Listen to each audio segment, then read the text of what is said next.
All right, good evening, everybody. Welcome. Happy Father's Day. Those of you who know you are, those of you who don't know, it happens.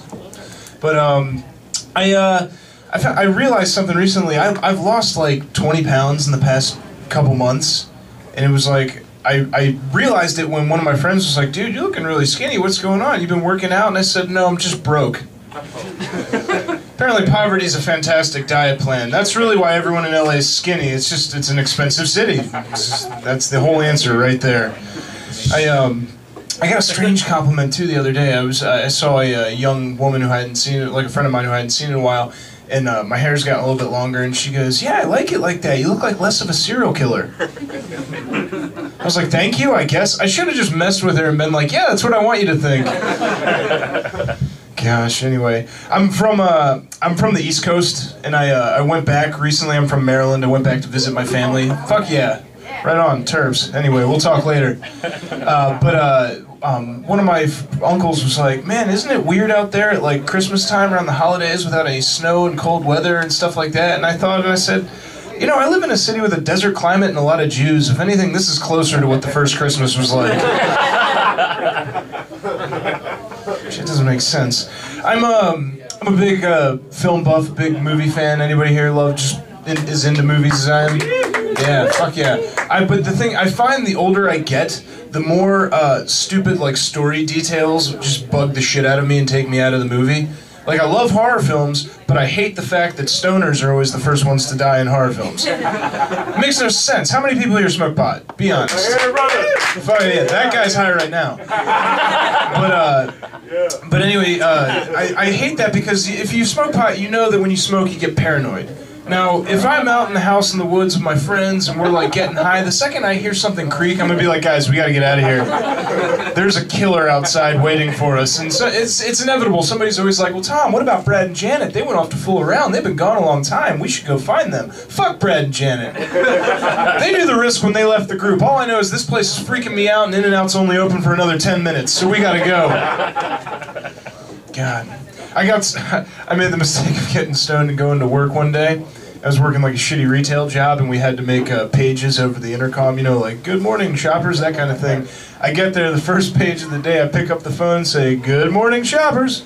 Click, hang up. I panicked. I forgot what the fuck I was supposed to say. And I'm sitting there like all red-eyed, freaking out, because they're like, "Oh, they're gonna know I'm gonna get fired." And then I'm like, "No, I'm not. I work at a music store. Why am I worried?" Gosh, anyway. I used to love all the Disney animated movies. Like, I grew up with that shit. But I can't watch it anymore because I realized all those movies do is teach young girls how to become gold diggers. Every Disney princess ever marries a rich guy and her problems go away. That's all that happens. And you know, if clear heels are the mark of a slut, then what is Cinderella teaching young girls?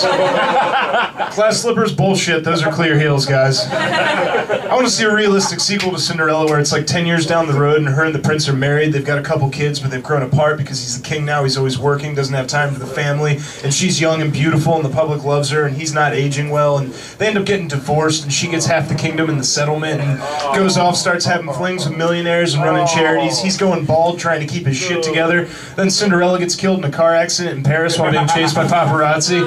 He's got to go to the funeral and pretend like he's still in love with her to keep public support for his regime.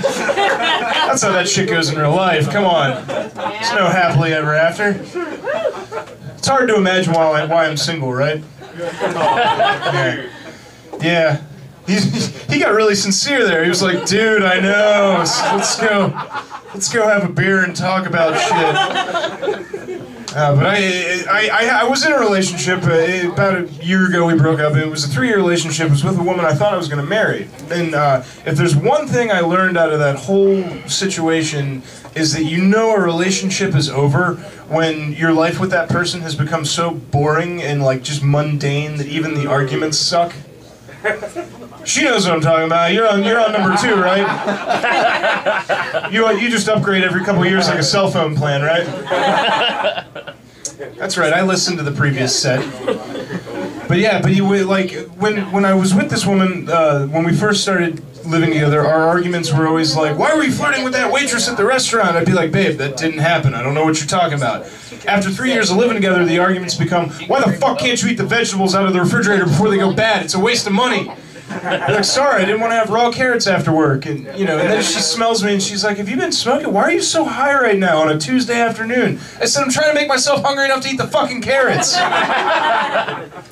She's like, but you got a hamburger in your hand. I said, yeah, I heard a creak upstairs, thought a killer was in the house, decided to go to In-N-Out instead. Thank you guys, my name's Tommy Young.